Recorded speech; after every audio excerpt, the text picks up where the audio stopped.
my biggest MCU Netflix questions before Daredevil.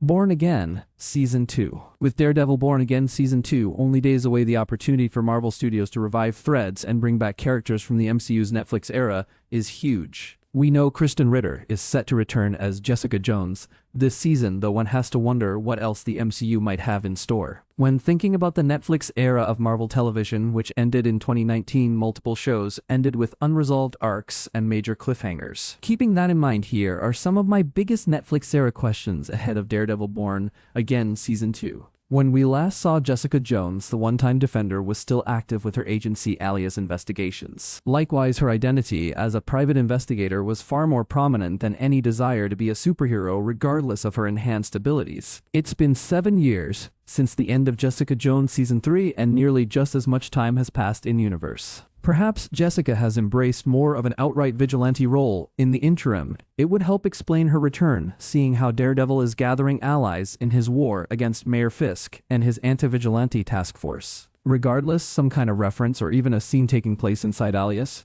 would go a long way to letting audiences know what she's been up to since we last saw her in the MCU. Although Luke Cage did make a final appearance in Jessica Jones Season 3, Jessica's complicated romance with Luke in the MCU never received a definitive happy ending by the end of Marvel's shows on Netflix. However, there's certainly an opportunity 7 years later to finally give the power couple the resolution MCU fans have been desperate for. In the original Marvel comics, Jessica Jones and Luke Cage eventually get married and even have a daughter. As such, it would be pretty cool if Daredevil Born Again Season 2 were to reveal a similar progression for Jessica and Luke, even if it all happened off-screen in the MCU. The ending of Luke Cage Season 2 concluded the Netflix show on a major cliffhanger. Luke had inherited Harlem's Paradise from Black Mariah, positioning himself as a new kind of crime boss with the apparent belief that he could control the system from within. As such, the clear tease was that Luke Cage Season 3 was going to explore all kinds of morally gray areas, though it never paid off following all the Netflix show cancellations preceding the dawn of Disney. Now it's possible that Daredevil Born Again Season 2 could revisit the concept, or at least confirm whether Luke is still running his club in Harlem. It definitely seems like an easy line for Jessica to give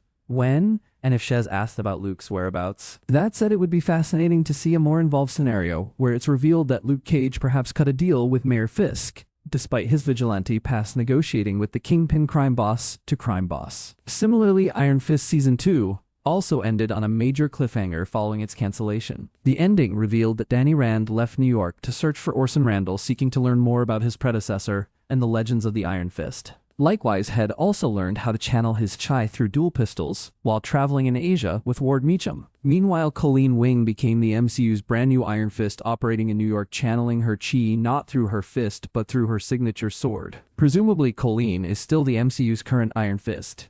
As such, one has to wonder if Wing is still in New York during Fisk's vigilante war. That's something she definitely wouldn't ignore if she could help it. While the odds of appearances feel low, a quick update on what's been going on with Danny and/or Colleen in this new season of Daredevil Born Again would do wonders. The sinister ninja cult known as The Hand was a major connective thread across multiple Netflix shows, especially in 2017's The Defenders, where Daredevil, Jessica Jones, Luke Cage, and Danny Rand first came together as allies to take on The Hand's leadership and their dark resurrection of Electronachios. While the crossover series ended with The Hand's leadership all defeated, the first trailer for Spider-Man Brand New Day confirms that The Hand is still operating in New York. As such, a major revelation like this absolutely opens the door for some very exciting cross-project storytelling involving Daredevil, and perhaps even more Netflix-era MCU heroes with experience fighting the ninja cult. A really exciting possibility is Daredevil Born Again Season 2 potentially being used by Marvel Studios to tee up The Hand's presence in Brand New Day. Then again, perhaps Spider-Man Brand New Day will be the MCU project that helps set up The Hand for an appearance in the already confirmed Daredevil Born Again Season 3. Either way, it's pretty exciting to see that the major villain organization in New York is still kicking in the MCU, especially right before Daredevil Born Again Season 2's premiere. A full-on reunion of the Defenders would naturally be a full-circle moment for longtime MCU fans. For all their clashing personalities and differing power sets, the 2017 crossover proved these heroes are absolutely great together. Of course, Jessica Jones joining Matt Murdock is exciting all on its own, though you have to wonder who else might show up as well. After all, Mayor Fisk's anti-vigilante task force is a massive citywide threat directly targeting every vigilante operating in New York. That should certainly warrant some major backup.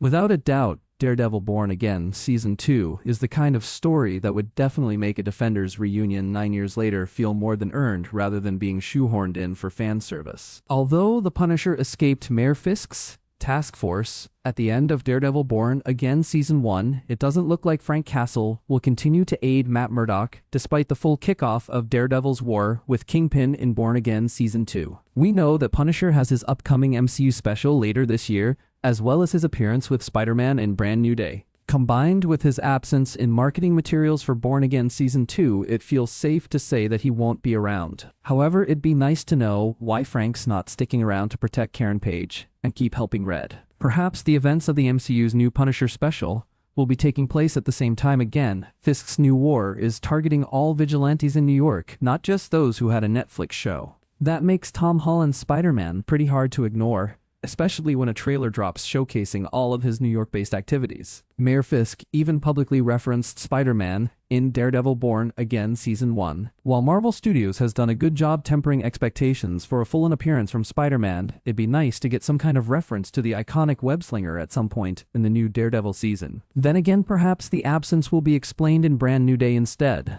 Daredevil Born Again Season 2 premieres March 24th on Disney. What was Jessica Jones' professional role emphasized in her Netflix series?